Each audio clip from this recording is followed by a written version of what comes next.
Hello friends, कैसे हैं आप सब। उम्मीद करते हैं आप लोग काफ़ी अच्छे होंगे, स्वस्थ होंगे, मस्त होंगे और आपकी पढ़ाई भी काफ़ी अच्छी चल रही होगी। तो आइए आज आपका स्वागत करते हैं एक बेहद ही मज़ेदार वीडियो में, जिसके अंतर्गत हम लोग बात करने वाले हैं प्रोनाउन की। इस वीडियो में हम लोग इस चैप्टर के इस टॉपिक के इंपॉर्टेंट एमसीक्यूज को कंसिडर करेंगे। आई होप शो कि आपको बहुत ज़्यादा फायदा मिलेगा एग्जाम में। तो आप एकदम वीडियो के अंत तक बने रहिए और वीडियो को लाइक और शेयर जरूर कीजिए। चलते हम लोग अगले प्रश्न की तरफ। हमारा अगला क्वेश्चन देखिए, बहुत ही ज़्यादा इंपॉर्टेंट है और प्रीवियस भी है, पहले भी पूछा गया और इस वीडियो में हम सारा प्रीवियस क्वेश्चन लेकर आए हैं। तो आप कहीं मत जाइएगा, वीडियो के से चिपक करके रहिएगा, एकदम वीडियो के अंत तक बने रहिएगा। अब देखिए यहाँ पे क्या है बाबू, WH वर्ड है और ये ऑक्सिलरी वर्ब है और ऑक्सिलरी वर्ब के बाद यहाँ पे जो है वह सब्जेक्टिव केस आना है। अब सब्जेक्टिव केस जो होगा वो इस वर्ब के अकॉर्डिंग होगा। यहाँ पर देखिए क्या है कि डू और डज में हम लोग देखें अगर तो डज हमारा क्या होता है, तो डज हमारा सिंगुलर होता है, डू क्या होता है बाबू, प्लूरल होता है। तो इट मीन्स क्या है कि यहाँ पे जो सब्जेक्टिव केस होगा वो आपका क्या होगा, प्लूरल होगा। अब देखिए यहाँ पे third person singular number C नहीं होगा, यहाँ पे हर जो है वह सी का ऑब्जेक्टिव केस है, जबकि यहाँ भराना क्या है, सब्जेक्टिव केस, तो इसलिए यह भी नहीं होगा। आप देखिए यहाँ पे क्या है, ही थर्ड पर्सन सिंगुलर नंबर है, यहाँ पे भराना क्या है, प्लूरल सब्जेक्ट। तो एकमात्र आपके पास विकल्प ऑप्शन नंबर डी है, यानी यू है। क्लियर है ना बाबू। यहाँ पे राइट आंसर क्या हो जाएगा, ऑप्शन नंबर डी। इस तरह से अगर हम लोग समझ के बनाते हैं सारे प्रश्नों को तो एकदम से डाउट क्लियर हो जाएगा और आपको हम पूरा यकीन दिलाते हैं कि आप इस सेशन में अंत तक बने रहिए, सारे क्वेश्चन को देखिए, प्रोनाउन से रिलेटेड कोई भी डाउट आपके नहीं रह जाएंगे और परीक्षा में 3 से 4 नंबर यूं ही मुकम्मल हो जाएंगे। आगे देखिए क्या है, the women gave me the money was quite young. अब देखिए यहाँ पे यंग जो है वह क्या है, नाउन है, इसके पहले यहाँ पे क्या है, एडजेक्टिव है। आप ध्यान से देखेंगे, मनी के बारे में बता देते हैं कि यह अनकाउंटेबल नाउन है, याद रखिएगा, बहुत बार क्वेश्चन पूछा जाता है। यहाँ पे गेव के बाद देखिए ऑब्जेक्टिव केस आया है, तो अब इसके पहले जब भी होगा कोई क्या होगा, सब्जेक्टिव केस होगा। और आपको यहाँ पे ध्यान रखना है कि हु का जो ऑब्जेक्टिव केस होता है वो क्या होता है, हुम होता है, और इसका पॉजेसिव केस क्या होता है, हुज होता है। ये बात हम लोगों को ध्यान रखना है कि ये आपका सब्जेक्टिव केस होता है, ये आपका क्या होता है, ऑब्जेक्टिव केस होता है, और ये आपका पॉजेसिव केस होता है। अब देखिए यहाँ पे द वीमेन, महिला जिसने मुझे पैसा दिया, वॉज क्वाइट यंग, बहुत युवा थी। तो यहाँ पे गेव चूंकि वर्ब है, इसके पहले सब्जेक्टिव केस आएगा, तो यहाँ पे ये हुज तो पॉजेसिव केस है, ये होगा नहीं, हुम ऑब्जेक्टिव केस है, ये होगा नहीं। अब बात हम लोग विच और हु की कर लेते हैं। देखिए यहाँ पे क्या है, विच का प्रयोग मोस्टली हम लोग नॉन लिविंग थिंग्स के लिए रिलेटिव प्रोनाउन के तौर पर करते हैं। अब यहाँ पर देखिए एकमात्र विकल्प आपके पास क्या है, हु। राइट आंसर क्या हो जाएगा, option number C. The women who, जिसने गेव मी मनी, पैसा मुझे दिया, वॉज क्वाइट यंग, बहुत युवा थी। आगे देखिए क्या है, क्वेश्चन बहुत ही इंपॉर्टेंट है, बहुत ही जबरदस्त है, शानदार है, मजेदार है, एकदम आपकी तरह खूबसूरत भी है। This is the dress dash I वोर ऑन माई बर्थडे। अब देखिए यहाँ पे स्पेशलाइजेशन है, खास बनाया जा रहा है। दिस इज द ड्रेस, या वही ड्रेस है, डैश आई वोर ऑन माई बर्थडे, जिसे मैंने अपने बर्थडे में पहना था। अब देखेंगे आप यहाँ पे कि यहाँ पे कोई रिलेटिव, एक क्लाउस दूसरा क्लाउस, आप ध्यान से देखिएगा कि अब यहाँ पर जो है वह एक रिलेटिव प्रोनाउन की दरकार है। अब रिलेटिव प्रोनाउन कैसा रिलेटिव प्रोनाउन है, ऐसा रिलेटिव प्रोनाउन चाहिए। चूंकि ये नेसेसरी इंफॉर्मेशन है तो नेसेसरी इंफॉर्मेशन के लिए हम लोग जो है वह दैट का प्रयोग करते हैं। तो यहाँ पर राइट आंसर क्या हो जाएगा बाबू, दैट। चूंकि यहाँ पर आपको पता है कि यहाँ पे रिलेटिव प्रोनाउन होगा, तो यहाँ पे राइट आंसर क्या हो जाएगा बाबू, ऑप्शन नंबर सी हो जाएगा। मैंने आपको पहले ही बताया हु जो है वह सब्जेक्टिव केस है और यहाँ पे ड्रेस की बात की जा रही है, तो ड्रेस के लिए हम लोग हु का प्रयोग तो कर नहीं सकते हैं, ये भी बात हम लोगों को पता है।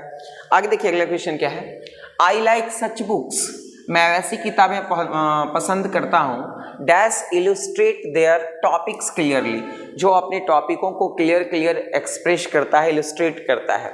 अब आप ध्यान से देखिएगा कि आई लाइक सच बुक्स, एक क्लाउज, दूसरा क्लाउज यहाँ से शुरू है जो अपने टॉपिक्स को क्लियरली एक्सप्रेस करता है, नेसेसिटी है, नेसेसरी इंफॉर्मेशन है।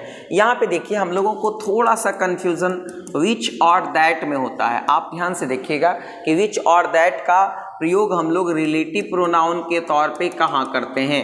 तो देखिए यहाँ पे क्या है कि आपको पता है कि ये कॉमा को प्रीसीड करता है, कॉमा को प्रीसीड करता है। आपको सबसे पहले ये बात पता होना चाहिए, ये कॉमा को प्रीसीड नहीं करता है, कॉमा को प्रीसीड नहीं करता है।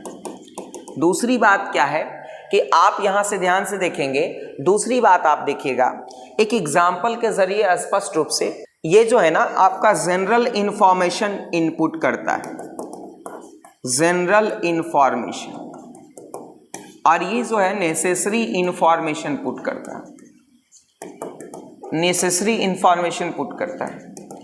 ये जनरल इंफॉर्मेशन पुट करता है और ये जो है वो नेसेसरी इंफॉर्मेशन पुट करता है। अब देखिए, आई लाइक सच बुक्स, मैं वैसी किताबें पसंद करता हूँ जो अपने टॉपिक्स को क्लियरली एक्सप्रेस करता है। तो यहाँ पे नेसेसरी इंफॉर्मेशन, इसलिए यहाँ पे क्या लग जाएगा, दैट लग जाएगा। क्या लग जाएगा बाबू, दैट लग जाएगा। राइट आंसर क्या हो जाएगा, ऑप्शन नंबर। क्लियर है, कहीं कोई दिक्कत है क्या, स्पष्ट है ना। चलते हम लोग अगले प्रश्न की तरफ। हमारा अगला क्वेश्चन क्या कहता है, दिस इज द बॉय, यह वही लड़का है, dash mother won the mistress India contest last week. आप देखिए बहुत ज्यादा इंपॉर्टेंट सवाल है, बस थोड़ा सा आपको केयर करना है। दिस इज द बॉय, या वही लड़का है, डैश मदर। अब देखिए यहाँ मदर जो है वह क्या है, नाउन है, और मैंने अभी बताया आपको कि नाउन के पहले जो है वह पॉजेसिव एडजेक्टिव का प्रयोग किया जाता है। किसका प्रयोग होता है बाबू, पॉजेसिव एडजेक्टिव का। और अगर आप ध्यान से देखेंगे तो हु का ऑब्जेक्टिव केस क्या होगा, हुम, और इसका पॉजेसिव केस क्या होगा, हुज होगा। तो अब यहाँ पर देखिए क्या है, राइट आंसर यहाँ पे क्या हो जाएगा, option number B, whose. Clear है ना बाबू, क्यों हुज हुआ, क्योंकि यहाँ पे देखिए नाउन है, इसके पहले हमको पॉजेसिव एडजेक्टिव की दरकार है, और हु का जो पॉजेसिव एडजेक्टिव होता है वो कौन होता है, हुज होता है। आगे देखिए अगला प्रश्न क्या है, बहुत ही ज्यादा शानदार है, और मैं पूरा भरोसा दिलाता हूं कि सारा क्वेश्चन बहुत ही ज्यादा महत्वपूर्ण है, इसलिए आप वीडियो के अंत तक बने रहिए। I like the books dash have interesting stories. अब देखिए यहाँ पे क्या है, मैं वैसी किताबों को पसंद करता हूं जिनमें मजेदार कहानियां हैं। अब यहाँ पर देखिए क्या है कि आप देखिए, चूंकि नेसेसरी इंफॉर्मेशन है कि मैं वैसी किताबों को पसंद करता हूं जिनमें मजेदार कहानियां हैं, तो चूंकि नेसेसिटी है, नेसेसरी इंफॉर्मेशन है, इसलिए यहाँ पे जो रिलेटिव प्रोनाउन होगा वो कौन होगा बाबू, दैट होगा। रिलेटिव प्रोनाउन क्या होगा, दैट होगा। राइट आंसर क्या हो जाएगा, ऑप्शन नंबर डी हो जाएगा। आगे देखिए अगला प्रश्न क्या कहता है, श्वेता इनवाइटेड विनीता। अब देखिए आप ध्यान से पहले इस तरह के क्वेश्चन में ऑप्शंस को देखें। ऑप्शंस में आपको हर जगह रिफ्लेक्सिव प्रोनाउन मिलेगा। क्या मिलेगा बाबू, रिफ्लेक्सिव प्रोनाउन। और देखिए सबसे बड़ी बात क्या है कि रिफ्लेक्सिव प्रोनाउन के पहचान के तरीके क्या हैं कि इनके लास्ट में शेल्फ या सेल्फ्स लगे होंगे। सेल्फ्स लगा हुआ है तो ये प्लूरल, और सेल्फ लगा है तो क्या होगा, सिंगुलर। अब देखिए रिफ्लेक्सिव प्रोनाउन जब भी आएगा तो उसके पहले उसके मालिक के रूप में नाउन या प्रोनाउन कोई आ चुका होता है। तो ऑब्वियस सी बात है कि यहाँ Shweta third person singular number है। क्या बाबू, थर्ड पर्सन सिंगुलर नंबर है। अब ध्यान से देखेंगे तो श्वेता के लिए रिफ्लेक्सिव प्रोनाउन क्या होगा, श्वेता के लिए प्रोनाउन कौन होगा, सी। सी का जो रिफ्लेक्सिव प्रोनाउन होता है वो क्या होता है, हरशेल्फ होता है। तो इस प्रकार से राइट आंसर क्या हो जाएगा, ऑप्शन नंबर ए। क्लियर है ना, ये बहुत ही मजेदार क्वेश्चन है, और रिफ्लेक्सिव प्रोनाउन से जो है वो क्वेश्चन रहता है परीक्षा में, इसलिए आप निश्चित रूप से इसे याद रखेंगे। आगे देखिए, the man dash stole my necklace has been arrested. The man आदमी जिसने मेरे नेकलेस को चुराया है, हैज बीन अरेस्टेड, वो क्या कर लिया गया है, गिरफ्तार कर लिया गया है। अब आप देखो ध्यान से, स्टॉल ये भाव का क्या है, दूसरा रूप। इसके बाद कौन सा केस है बाबू, ऑब्जेक्टिव केस। इसके बाद कौन सा केस होगा, नॉमिनेटिव या सब्जेक्टिव केस। आप देखो क्या है, हु तो ऑब्जेक्टिव केस है, ये होगा नहीं। हुज पॉजेसिव केस है, ये होगा नहीं। अब देखिए यहाँ पे क्या है, विच का प्रयोग मोस्टली नॉन लिविंग के लिए होता है, ये होगा नहीं। तो राइट आंसर यहाँ पे क्या हो जाएगा, ऑप्शन नंबर ए। देखिए यहाँ पे, द मैन व्यक्ति हु स्टोल माई नेकलेस, जिसने मेरे नेकलेस को चुराया, तो यहाँ पे राइट आंसर ऑप्शन नंबर 1 होगा। आगे चलते हैं अगले प्रश्न की तरफ। This is a secret pact. Pact मतलब क्या होता है, समझौता। पैक्ट मतलब क्या होता है बाबू, समझौता होता है, याद रखिएगा। सीक्रेट मतलब क्या होता है, गुप्त, चुपके चुपके। This is a secret pact between you and dash, यहाँ पे लगा हुआ बिटवीन। ध्यान से देखेंगे, आपको समझना होगा कि लेट है, लाइक है, बट है, बिसाइड है और between. Let, like, but, beside और बिटवीन के बाद ऑब्जेक्टिव केस होता है। ये बहुत ही इंपॉर्टेंट पॉइंट है, ये बहुत ज़्यादा इंपॉर्टेंट पॉइंट है, याद रखिएगा कि लेट हो, लाइक हो, बट हो, बिसाइड हो, इसके बाद कौन सा केस आता है बाबू? तो इसके बाद ऑब्जेक्टिव केस आता है। तो ऑब्वियस सी बात है कि बिटवीन के बाद यू यहाँ पे ऑब्जेक्टिव केस है, तो यहाँ पे भी जो केस होगा वो क्या होगा? Objective case. अब आप ऑप्शन पे विचार करें। आई जो है वह पर्सनल प्रोनाउन है, ये सब्जेक्टिव केस है। मी जो है वह आपका ऑब्जेक्टिव केस है। वी आपका सब्जेक्टिव केस, ये होगा नहीं। दे आपका सब्जेक्टिव केस, ये होगा नहीं। तो एकमात्र विकल्प आपके पास क्या है? ऑप्शन नंबर बी है। क्लियर है? स्पष्ट है? विद कंसेप्ट आपका क्लियर है? तो कमेंट कीजिए जल्दी से, आपका क्लियर है तो। देखिए यहाँ पे क्या है, Preeti is the only girl dash एशी has been selected for the competition. सबसे पहले तो एक चीज़ आपको समझ में आनी चाहिए कि कंपटीशन के स्पेलिंग आप याद रखना। ये स्पेल बी में क्वेश्चन पूछा जाता है, इस कंपटीशन का स्पेलिंग क्या है? Preeti is the only girl, प्रीति इकलौती लड़की है, डैश ए से हैज बीन सेलेक्टेड। देखिए यहाँ पे ये आपका क्या है बाबू? नाउन। तो नाउन के पहले जब भी आएगा तो कोई पॉजेसिव एडजेक्टिव आएगा, ये तो आपको मैं बार बार बता रहा हूँ। और यहाँ पर देखिए क्या है, हुम आपका ऑब्जेक्टिव केस है, ये होगा नहीं। हर आपका ऑब्जेक्टिव केस, ये होगा नहीं। दैट जो है वह रिलेटिव प्रोनाउन के तौर पर या डेमोस्ट्रेटिव प्रोनाउन के तौर पर मोस्टली वर्क करता है, लेकिन ये होगा नहीं। तो यहाँ पर एकमात्र विकल्प आपके पास क्या है? हुज। ऑप्शन एक बिल्कुल क्या है? सही जवाब है कि प्रीति इज द ओनली गर्ल, प्रीति इकलौती लड़की है, हु जैसे जिसका ऐसे हैज बीन सेलेक्टेड चुना गया है फॉर द कंपटीशन प्रतिस्पर्धा के लिए।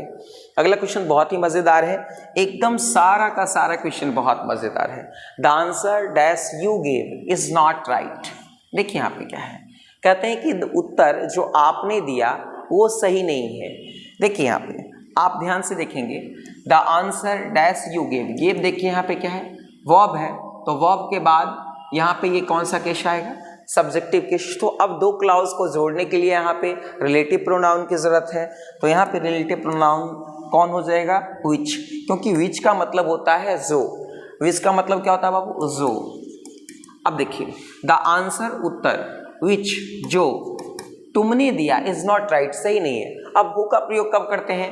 मोस्टली लिविंग थिंग्स के लिए, कोई इंसान हो। हुम तो ऑब्जेक्टिव केस है और हु जो है वह पॉजेसिव केस है। तो यहाँ पे देखिए क्या है, इसका कोई कंसेप्ट ही नहीं है कि आप इस्तेमाल करोगे इसको। आगे देखो बाबू क्या है, चांदनी हैज हर्ट। अब आप देखो यहाँ पे ऑप्शन पे सारा का सारा रिफ्लेक्सिव प्रोनाउन है, और यहाँ पे मैंने पहले ही बताया कि रिफ्लेक्सिव प्रोनाउन का इस्तेमाल किसी भी सेंटेंस या क्लाउज में तभी करेंगे जब उसके पहले उसका स्वामी आ चुका हो, मालिक आ चुका हो। तो यहाँ पे क्या नाम है? चांदनी। चांदनी किसी लड़की का नाम है, थर्ड पर्सन सिंगुलर नंबर होगा। इसके लिए प्रोनाउन किसका इस्तेमाल होगा? सी का। और सी का जो रिफ्लेक्सिव प्रोनाउन होता है वो क्या होता है बाबू? होता है हरसेल्फ। यानी राइट आंसर यहाँ पे क्या हो जाएगा? Option number 1। इस तरह के क्वेश्चन बहुत ही आसान होते हैं और बहुत इंपॉर्टेंट भी हैं और हर साल पूछे जाते हैं, तो आप निश्चित रूप से इसे एकदम समझ लीजिएगा। आगे देखिए क्या है, Akash and Rupesh are my friends, I know dash very well. Akash and Rupesh, यहाँ एंड क्या है? कंजंक्शन है कि आकाश और रुपेश। देखिए एंड कंजंक्शन है, दो सिंगुलर सब्जेक्ट एंड से जुड़ा हुआ, वर्ब क्या हो गया? प्लुरल। तो आकाश और रुपेश मेरे दोस्त हैं। देखिए फ्रेंड्स यहाँ पे क्या है? नाउन, और इसके पहले जो माई लगा हुआ वो क्या है? Possessive adjective. आई नो, मैं जानता हूँ। नो क्या है बाबू? वर्ब। इस वर्ब के पहले यहाँ पे कौन सा केस था? नॉमिनेटिव। इसके बाद कौन सा केस आएगा? ऑब्जेक्टिव। पहली बात। अब देखिए यहाँ पे आई नो, मैं जानता हूँ उन्हें अच्छे तरीके से, किन्हें? आकाश और रुपेश को। तो ये थर्ड पर्सन के प्लुरल नंबर में जाएंगे। थर्ड पर्सन के प्लुरल नंबर में क्या होता है? दे, और दे का ऑब्जेक्टिव केस क्या हो जाएगा? देम। तो यहाँ पे राइट आंसर क्या हो जाएगा? Option number D. ये बहुत ही ज़्यादा क्वेश्चन महत्वपूर्ण है गुरुजी, आप इसे निश्चित रूप से याद रखेंगे। इस तरह के क्वेश्चन पूछ करके बच्चों को जो है वह उलझा दिया जाता है, तो आप तो तेज तरार हैं, आपको कोई दिक्कत नहीं होगी। आगे देखिए क्या है, can you point out the book dash belongs to you. सबसे पहली बात तो याद रखना कि बिलोंग के साथ कौन सा प्रीपोजिशन लगता है? टू। कहते हैं कि can you point out the book, क्या तुम उस बुक के बारे में बता सकते हो। डैश बिलोंग्स टू यू, जो आपका है। अब देखो यहाँ पे ये बिलोंग्स है ना, और बिलोंग्स जो है वह क्या है बाबू, वर्ब है। तो यहाँ पे जो है वह आपको ज़रूरत है एक सब्जेक्ट की। तो यहाँ पर देखिए, और इन नेसेसरी इंफॉर्मेशन ऐड हो रहा है, तो यहाँ पे राइट आंसर क्या हो जाएगा, ऑप्शन नंबर 1 दैट। आपको हमेशा याद रखना है कि विच का प्रयोग तभी हम लोग करेंगे जब कॉमा को प्रीसीड कर रहा होगा, कॉमा है उसके बाद ये आएगा। उसके बाद दूसरी बात क्या है, दूसरी बात अगर अननेसेसरी इंफॉर्मेशन हो, कोई ज़्यादा ज़रूरी इंफॉर्मेशन नहीं हो, उस परिस्थिति में विच का प्रयोग करते हैं। अदरवाइज हम लोग जो है वह दैट का प्रयोग को प्राथमिकता देते हैं। तो राइट आंसर यहाँ पे क्या हो जाएगा, ऑप्शन नंबर 1 हो जाएगा। आगे देखिए अगला क्वेश्चन बहुत ही ज़्यादा शानदार है, और क्वेश्चन कह रहा है the king dash gave the awards to the children. आप एक झलक ऑप्शन को देखेंगे तो सारा रिफ्लेक्सिव प्रोनाउन है। तो रिफ्लेक्सिव प्रोनाउन में क्या होता है कि उसके पहले नाउन या प्रोनाउन आ चुका होता है स्वामी के रूप में। तो यहाँ जो है वह किंग है, king third person singular number है, इसके लिए हम लोग किसका प्रयोग करेंगे बाबू, ही का। और ही का जो आपका रिफ्लेक्सिव प्रोनाउन होता है वो क्या होता है, हिमसेल्फ होता है। तो यहाँ पर राइट आंसर क्या हो जाएगा, तो राइट आंसर हो जाएगा option number 1, the king himself give the awards to the children. राजा ने स्वयं जो है बच्चों को क्या दिया, पुरस्कार दिया। आगे देखिए अगला क्वेश्चन क्या कहता है, dash is your plan for the weekend. कहते हैं वीकेंड के लिए आपका प्लान क्या है। तो मोस्टली हम लोग किसी से भी, अपने दोस्त लोग से भी पूछते हैं कि भाई वीकेंड के लिए कहाँ जा रहे हो, वीकेंड का क्या प्लान है, कहाँ घूमोगे। तो यहाँ पे राइट आंसर क्या हो जाएगा, तो राइट आंसर हो जाएगा option number 1, what is your plan for the weekend, यानी वीकेंड के लिए आपका प्लान क्या है।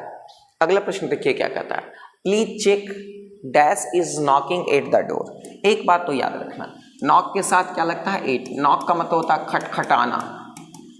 देखिए यहाँ पे क्या है, अब इस जो है वह क्या है, ऑक्सिलरी वर्ब। तो ऑक्सिलरी वर्ब के पहले कौन सा केस आएगा, नॉमिनेटिव। कौन सा केस आएगा, नॉमिनेटिव। तो भैया नॉमिनेटिव केस आएगा तो होम जी तो ऑब्जेक्टिव है, इनको काट दीजिए ना। विच जी पजेसिव भी हैं, यहाँ पे जो है वह रिलेटिव प्रोनाउन के तौर पर हुज भी हैं। तो यहाँ पे जो है वह आप ध्यान से देखेंगे तो राइट आंसर आपका क्या हो जाएगा, ऑप्शन नंबर बी हो जाएगा। क्लियर है बाबू, क्या हो जाएगा, ऑप्शन नंबर बी, क्योंकि यहाँ पे जब भी भराना है तो कौन सा केस भराएगा, तो सब्जेक्टिव केस भराएगा। चलते हम लोग अगले प्रश्न की तरफ। हमारा अगला क्वेश्चन भी बहुत ज़्यादा इंपॉर्टेंट है, ध्यान से देखिएगा। The train came to a halt by. अब ऑप्शन को देखेंगे तो यहाँ पे सारा रिफ्लेक्सिव प्रोनाउन है। अब यहाँ पे सब्जेक्ट क्या है, ट्रेन। ट्रेन के अकॉर्डिंग हम लोगों को रिफ्लेक्सिव प्रोनाउन चुनना होगा। ट्रेन नॉन लिविंग है, इसलिए इसकी जगह पे हम लोग कौन सा प्रोनाउन का इस्तेमाल करते हैं, इट। और इट का जो रिफ्लेक्सिव प्रोनाउन होता है वो क्या होता है, इटसेल्फ, यानी ट्रेन जो है वह खुद होल्ड पे आ गई। अब यहाँ पे राइट आंसर क्या हो जाएगा, ऑप्शन नंबर बी हो जाएगा, इटसेल्फ हो जाएगा। कितना सिंपल क्वेश्चन। आगे देखिए अगला क्वेश्चन क्या है, they were angry with dash for their silly mistakes. यहाँ पे एंग्री के साथ कौन सा प्रीपोजिशन लगता है, विद लगता है। अगर आप किसी से एंग्री हैं, खुद से या किसी अन्य व्यक्ति से, तो वहाँ पे विद प्रीपोजिशन लगता है। दे वेर एंग्री विद, वे लोग गुस्सा है, dash for their silly mistakes, अपनी गलतियों के लिए। अब कभी कभी ऐसा होता है ना कि हम ही लोग क्या थे, अब गलती किए तो गुस्सा आ जाता है, रे ऐसा नहीं होना था। तो खुद पे हम लोग गलतियाँ, खुद की गलतियों पर हम लोग क्या करते हैं, गुस्सा करते हैं, नाराज़ होते हैं। तो वे लोग जो है वह खुद की गलतियों पर, स्वयं की गलतियों पर नाराज़ होते हैं, क्योंकि रिफ्लेक्सिव प्रोनाउन का मतलब होता है खुद की, स्वयं की, अपने आप की। तो यहाँ पर देखिए सब्जेक्ट के रूप में क्या है, दे। तो दे के साथ यहाँ पे जो रिफ्लेक्सिव प्रोनाउन होगा वो क्या हो जाएगा बाबू, देमसेल्व्स हो जाएगा। राइट आंसर क्या हो जाएगा, तो right answer option number B हो जाएगा। अगला प्रश्न देखिए क्या कहता है, बहुत ज़्यादा इंपॉर्टेंट है, बहुत मस्त है। This is my book and that is. देखिएगा ध्यान से, यहाँ पे बुक क्या है, नाउन है, और इस नाउन के पहले क्या है, पजेसिव एडजेक्टिव। क्या है, पजेसिव एडजेक्टिव, ध्यान से देखना। और यहाँ पे कहते हैं डैट का प्रयोग हम लोग सिंगुलर नाउन के रिपीटिशन को रोकने के लिए करते हैं।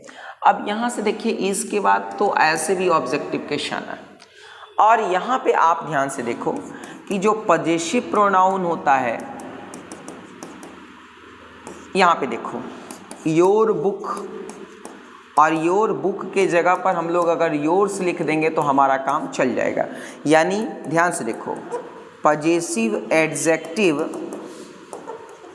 प्लस नाउन और ये सिर्फ जो है हुआ बनाता क्या है, पजेसिव प्रोनाउन। ये फार्मूला भी बहुत ज़्यादा इंपॉर्टेंट है, एक क्वेश्चन इससे श्योर शॉर्ट रहता है कि पजेसिव प्रोनाउन क्या होता है बाबू, तो पजेसिव एडजेक्टिव प्लस नाउन मिलकर के क्या बन जाता है, पजेसिव प्रोनाउन। तो नाउन के रिपीटिशन को रोकना है तो यहाँ पर आपके पास एकमात्र विकल्प है कि आप पजेसिव प्रोनाउन का क्या कर दो, इस्तेमाल कर दो। तो राइट आंसर क्या हो जाएगा, ऑप्शन नंबर 1 हो जाएगा। चलिए आखिरी सवाल की तरफ हम लोग चलते हैं। सी हर्ड डैश, यहाँ पे देखिए रिफ्लेक्सिव प्रोनाउन है और यहाँ पे सब्जेक्ट क्या है, सी है। तो सी का जो है वो रिफ्लेक्सिव प्रोनाउन क्या होगा, इस प्रश्न का उत्तर आपको कमेंट बॉक्स में बताना है, कमेंट करके इसका राइट आंसर क्या हो जाएगा। दोस्तों उम्मीद करते हैं कि आपको ये वीडियो काफ़ी अच्छा लगा होगा, तो जल्दी से अपने दोस्तों के साथ शेयर कर दीजिए। चैनल पे नए हैं तो सब्सक्राइब करके बेल आइकन को ज़रूर दबा दीजिए। अपना ख्याल रखिए, पढ़ाई कीजिए, धन्यवाद।